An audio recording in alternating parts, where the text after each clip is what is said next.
What is up, everyone? I'm your host, Daniel, and this is Bright Likes, your place to get the latest breakdown on how influencers are stealing your likes to market themselves to making millions over your swipes. Let's get into the deep dive. Welcome back to Bright Likes as we deep dive into our next case study. In episode 1, we looked at Logan Paul and how he took some of his haters and turned them into fans. Well, this next person that we're talking about, isn't even really a person, it's more of a company. We're talking about the company Wendy's, and they did the exact same thing. Back in 2018, Wendy's decided that they were going to do something radical, something different, something that hasn't been seen before at all. They took Twitter by storm. Wendy's became the first company to start using Twitter towards their advantage.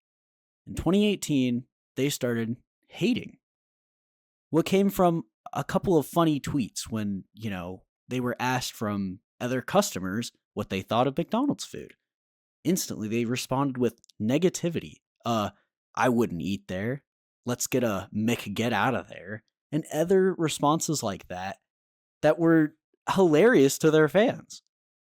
Soon enough, they started getting followers who started looking towards their social media instead of looking towards their drive-thrus.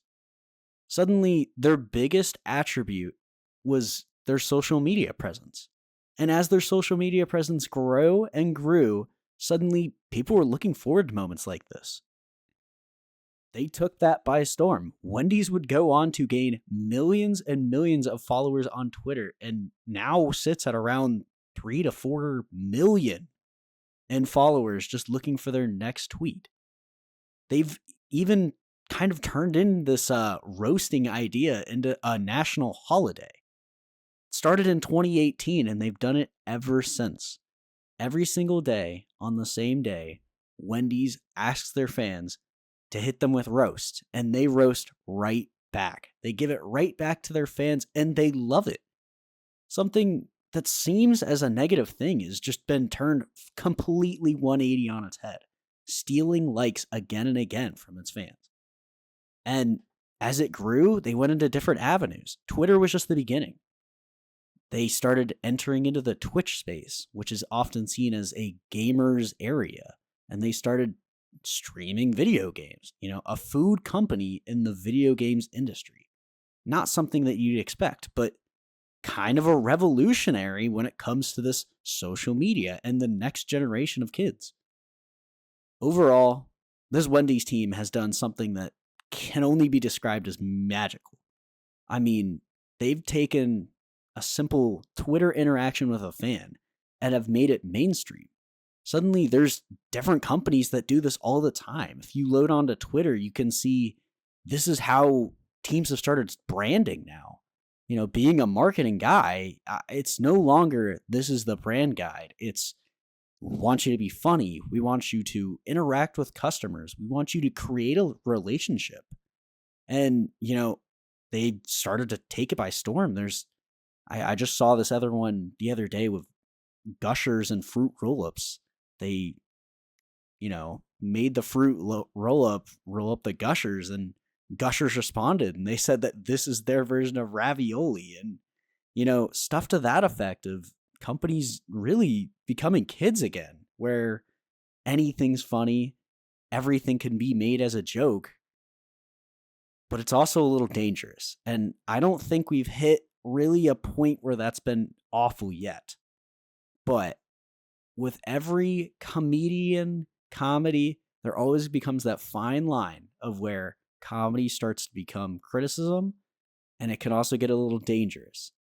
So I love what the companies are doing, allowing, Wendy's and others to take more freedom and, tweet what they feel is appropriate. But this can also be a really bad thing as, a couple tweets that are seen bad or, maybe one taken out of context starts to create wind, and suddenly you got an angry customer, you got a couple of complaints, and you're starting to lose some reputation when it comes to the fans.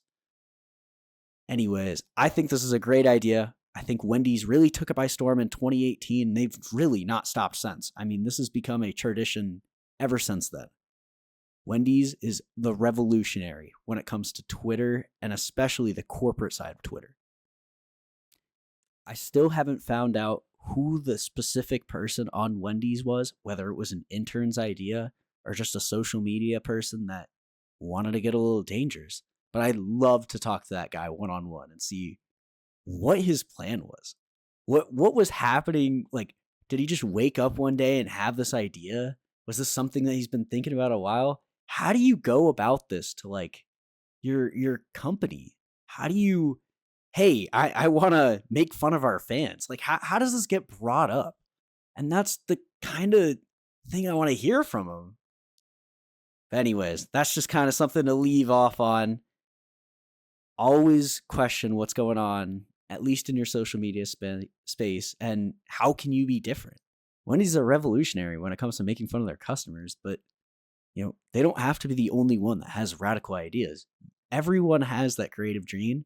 They just have to show it. My name's Daniel. I'll see you guys in the next episode. Peace.